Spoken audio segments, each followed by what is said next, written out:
vamos lá então. Mais um videozinho do Piscine.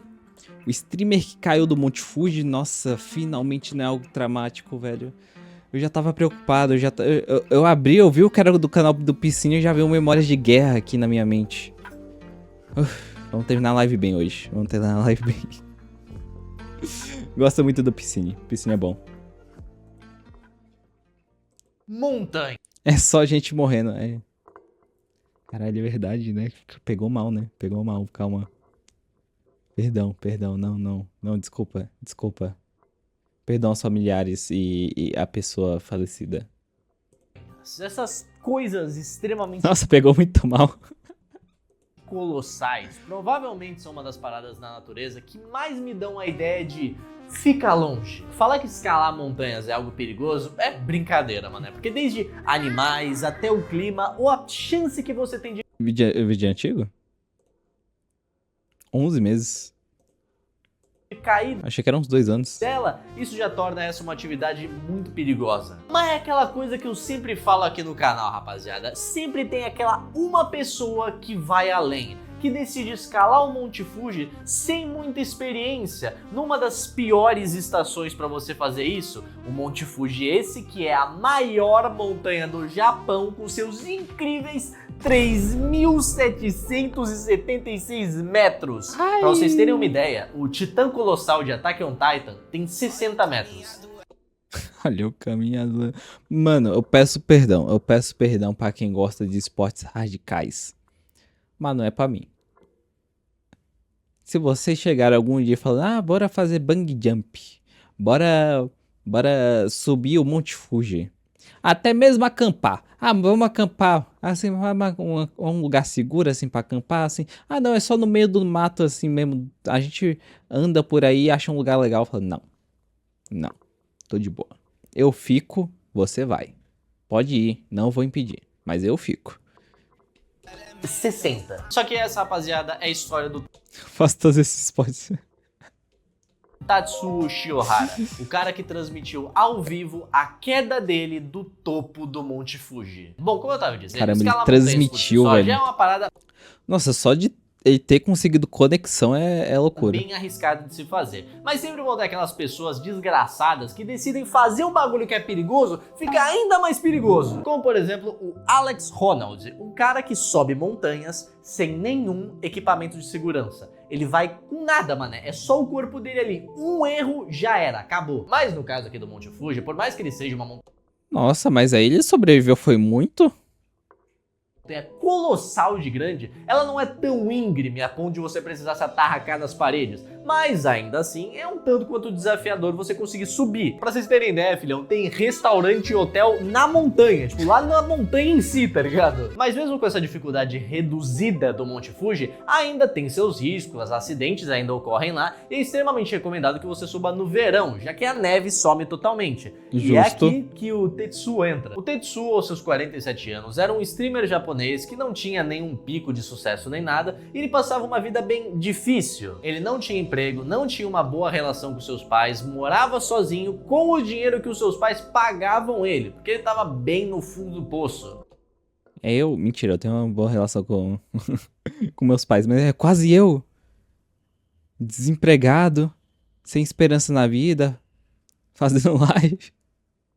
Só alma gêmea. Mas durante seu tempo livre, que ele gostava de fazer as lives dele, ele sempre estava Com certeza que é meu skinwalker. correndo como um hobby e começou até a escalar montanhas. Ele documentava tudo isso. E outra questão muito importante sobre o Tetsuo é que ele tinha câncer, num estado bem avançado. E para algumas pessoas, às vezes o sofrimento para vencer a doença pode parecer algo impossível, e talvez esse tenha sido o caso com ele. Bom, como alguém que estava praticando escaladas, é óbvio que ele Essa doença é difícil. Essa doença é muito difícil. Se você já teve algum parente que faleceu por causa dela, você sabe como é. Então, aqui eu entendo muito mais ele por tomar essas decisões, né? já subiu no Monte Fuji em outras oportunidades, então já era um pouco familiarizado com o caminho, com que altitude ia causar no corpo dele, mas ele estava longe de ser um profissional. E a prova que ele não é profissional fica bem óbvio numa live que ele fez de 4 horas de duração há 4 anos atrás, Aonde a gente vê, irmão, que ele não planejava descer daquela montanha, ou pelo menos é o que ele deixa entender. Este era o equipamento do Tetsuo, esses bagulhinhos aqui e essa bota que não é a prova d'água, o que é algo muito importante se saber porque ele estava subindo o Monte Fuji no inverno. A época mais perigosa pra você fazer isso. Só pra vocês terem ideia, eu achei esse maluco aqui, aleatório, que também subiu o Monte Fuji no inverno, e malandro, toda a roupa dele é extremamente melhor, mais preparada, o equipamento com essas botinhas, com esses ganchinhos, essas picaretas que ele tá levando pra subir. Mano, o Monte Fuji no inverno não é brincadeira, tá ligado? Durante a live nível. a gente até vê ele pulando, tipo uma cerquinha que tá ali pra impedir as pessoas de passarem por ali durante as épocas mais perigosas do ano. Ou seja, todos os sinais pra não subir ali o Tetsuo tava tendo. Mas de qualquer maneira, ele decidiu que ele ia subir e nada ia impedir ele. Então, Caramba, mas ninguém na live também ligou ali pra alguma autoridade falando, ó, entraram no Monte Fuji sem permissão, vão atrás antes que aconteça alguma tragédia. Então as pessoas que estavam ali na live com ele só tinham uma coisa pra fazer, observar. Durante a transmissão a gente vai vendo que ele tá progressivamente ficando mais cansado, respirando mais pesado e ficando mais lento, o que faz sentido. Isso enquanto ele tava conversando ali com o chat dele, recebia uns donates, tocava umas mensagens em TTS, agindo, mano, como se ele estivesse fazendo um bagulho super simples. O chat até chegou a falar pra ele que aquilo era uma má ideia, que ele não tinha equipamentos, que ele deveria voltar pra casa e pegar uns bagulho melhor, mas ele só dava risada, ignorava e continuava subindo. Depois de 1 hora de subida, ele já chega na altura das nuvens e a trilha de terra tá perto de chegar ao final. Quanto à energia dele, já dá pra ver que o bagulho tá ficando preocupante. Ele tá muito cansado. Quando ele chega nessa parte dessas casinhas aí que eu... Mano, eu peço perdão, mas subir até chegar na altura das nuvens eu não consigo me imaginar algum dia fazendo isso, velho. Tipo, é distante, tá ligado? É longe. Como? Assumo que seja pra você descansar, tem uns degraus que são de pedra, esculpidos ali bonitinho pra você subir. E ele tá sofrendo pra subir aqueles degraus, ou seja, o corpo dele já não tá muito bem. Durante a live dele, ele passa por diversos desses conjuntos de casas e todas elas estão fechadas, sem nenhuma pessoa lá dentro. O que só mostra mais um mau sinal, já que não tinha ninguém ali pra ajudar ele se ele precisasse ou pra parar o cara. E, bom, as ideias ruins vão se acumulando. Mas apesar de tudo isso, até que... Faz sentido, né? Esse lugar tá fechado. Eu tinha me feito essa pergunta na minha mente do tipo... Tá, as pessoas que trabalham no Monte Fuji nessa época, tipo, recebendo esses visitantes, né? Que fosse escalar e tudo mais. Será que fica aberto o ano todo? Pelo visto não, é só em períodos que é liberado subir. Que não é o ano todo. Então, tipo... nenhum lugar pra ele ficar caso acontecesse uma nevasca. Não sei se acontece nevasca, né? Mas sei lá, se o clima esfriasse muito de repente, ele não teria onde ficar. Nem o que comer, né? Se, sei lá, acabasse a comida dele. A velocidade do Tetsuo não estava tão péssima não, já que para subir no Monte Fuji demora de umas 5 a 10 horas dependendo do caminho que você faça, e ele chegou perto do topo até que uma quantidade de tempo bem pequena, o que talvez possa ter sido outro motivo de fazer ele ficar tão cansado do jeito que ele ficou. A subida dele continua e ele passa por mais um desses conjuntos de casas e o caminho de neve estava começando a ficar mais proeminente, aí que ele também nota que vir com as botinhas que ele tava foi uma péssima ideia, já que elas não tinham muita aderência, ele estava escorregando e tendo dificuldade em vários momentos do início da subida dele na neve. Chegando lá no topo, as coisas só tendiam a piorar. Sem contar o óbvio risco de hipotermia que ele tava, já que os casacos dele não era muito bom e a meia dele ficar molhada num clima tão gelado quando tava lá, podia fazer ele até perder os dedos depois que ele descesse da montanha. Então a gente chega na... Caramba, sei lá, ele continuar, realmente eu acho que ele só não esperava que fosse descer mesmo. Eu acho que era realmente a última coisa que ele queria fazer. Porque eu não consigo pensar o que levaria uma pessoa a se propor a isso, né? A não ser o pouco tempo de vida que restaria pra ela. Sabe? O caminho era totalmente de neve e estava ficando cada vez mais íngreme, a ponto que estava ficando difícil de se manter em pé. Ele ainda tinha algumas cerquinhas de segurança ali para proteger ele de quedas, só que isso ia mudar há pouco tempo. Conforme ele subia, as cercas iam ficando cada vez mais soterradas em neve, a ponto que elas praticamente sumiam. E aquilo estava muito perigoso, porque a neve no topo do Monte Fuji não é aquela neve fofinha que você pisa e você afunda. É congelada. Não, mano, o bagulho ali é como se fosse gelo, tá ligado? É ultra escorregadio. Normalmente, se você tá subindo nessa época do ano, você precisa levar tipo uma picareta para, se você escorregar, você ter alguma coisa para enganchar na neve e tentar parar a sua queda. Tentar, veja bem, o que foi obviamente que não aconteceu aqui. Nos momentos finais da live, quando a cerca estava perto de acabar, algumas pessoas dizem que o vento fala uma palavra como konaere, que seria algo como não venha. Eu acho que é só o vento, mas vamos combinar que isso não deixa a situação nem um pouco melhor. Chegando perto do topo do Monte Fuji, Nossa, ele tá acima das nuvens. Olha essa visão, velho. Olha essa visão e ele ainda consegue subir, tá ligado? Tipo, decide subir, mesmo estando tudo escorregadio. apenas alguns passos de distância comparado com o caminho que ele fez para chegar até ali, as cercas estavam chegando ao final. O Tetsu chega a escorregar algumas vezes antes dele ir para essa parte que não tinha cercas, o que já mostra que não era um bom sinal ele tá ali, tá ligado? Mas ele continua e, bom, rapaziada, o pior acontece.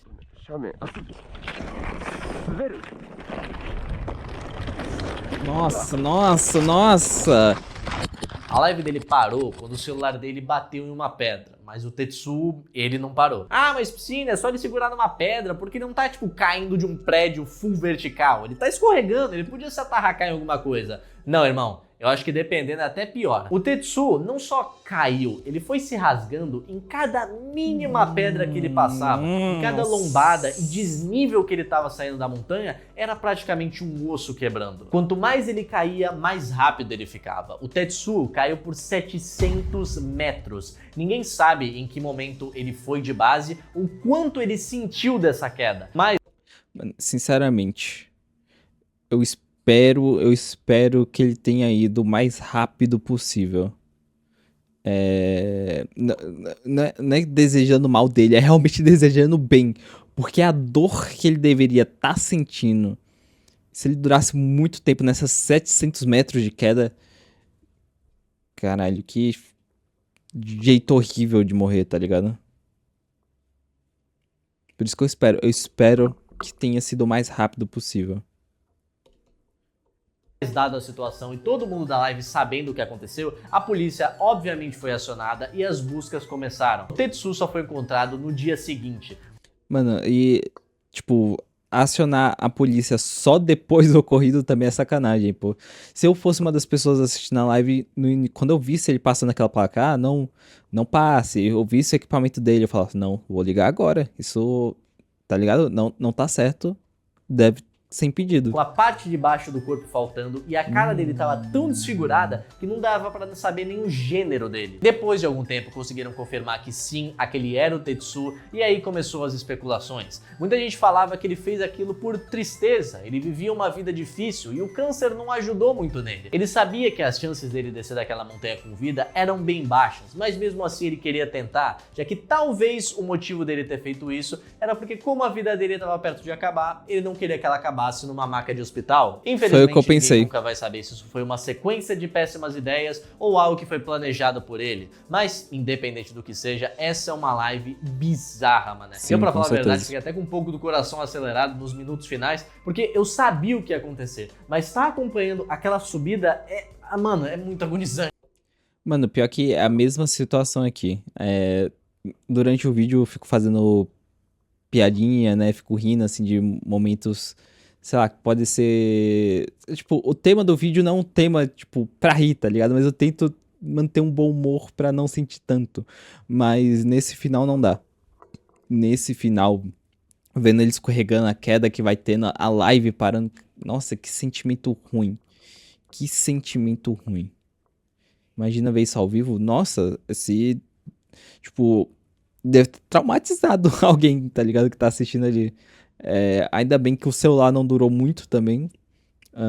Porque ter toda essa filmagem da queda por mais tempo ia ser só uma experiência mais horrível ainda.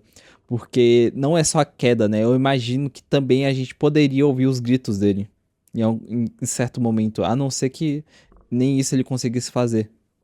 Por causa da dor, sei lá. Que situação... Sei lá. A natureza é algo extremamente... É o tipo de situação, tipo, se realmente for... Você, sei lá, o último desejo dele de se desafiar, porque ele não tava conseguindo mais aguentar a vida, eu acho que pelo menos que não fosse streamado, né? Que pelo menos ele não arrastasse mais algumas pessoas a ver isso. assustador. E o Nossa, eu não vou nem voltar pra tentar ouvir esses gritos, minha mente deu um branco nessa hora. Tetsu acabou sendo mais uma das suas vítimas. Mas bom, rapaziada, por hoje eu vou ficando por aqui. Vocês estão ligados que eu gosto de falar desses incidentes em cavernas, em escaladas, em oceano. Eu vou tentar começar a trazer vídeos falando de um desses acidentes por vez, ao invés de um compilado de vários, para eu conseguir focar mais em um e falar mais dos detalhes. Se vocês curtirem essa ideia, deixa aí nos comentários que eu sempre tô dando uma lida. Só que por hoje eu vou ficando por aqui, rapaziada, mas não sem antes deixar a mensagem final do vídeo, que é: isso é o que nunca aconteceu comigo, pelo menos não até o momento, mas Ele repetido. você que tá me assistindo, você já caiu de algum lugar alto? Ou qual Não. foi o lugar mais alto que você já caiu? Deixa aí nos comentários, eu não tô fazendo isso. Mano, o lugar mais alto que eu caí foi do sofá. E eu quebrei meu braço. Depois disso, nunca mais caí. Incaível. Nem por engajamento não, tá? É só por curiosidade mesmo. Ok. Bizarro, mano, bizarro. Esse vídeo dá um sentimentozinho ruim, né, no finalzinho. Mas o Piscine sabe muito bem como guiar a gente pra isso, porque ele deixa o clima mais leve, né? Ele vai deixando o clima mais leve, não é como se fosse um documentário. É realmente, tipo, passar conhecimento de algo que aconteceu, mas de uma forma que não pese tanto na vida de quem vai assistir. Apesar de ainda causar um impacto.